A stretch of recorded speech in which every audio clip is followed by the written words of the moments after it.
chini. Hii somo la leo la kuja kufundishwa kutengeneza sabuni, wewe unaweza kwenda nyumbani ukamwambia baba, nipe material ambao wameniambia hapa wataalamu. Nipe hayo material nianze kutengeneza sabuni.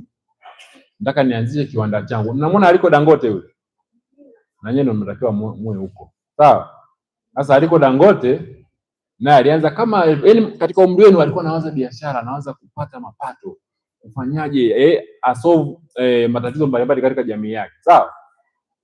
Kwa hivyo mnaweza mkaona nyumbani, mbona sabuni bwana nyumbani naweza tukatengeneza tu mwenyewe nikatengeneza. Unaweza ukaanza ukajichukua ujuzi hapa. Ukaenda nyumbani ukamwambia sasa leo jamani nawatengenezea sabuni. Kuanzia leo mtakuwa mnunui sabuni ya kufulia au kuoshea vyombo. Sawa?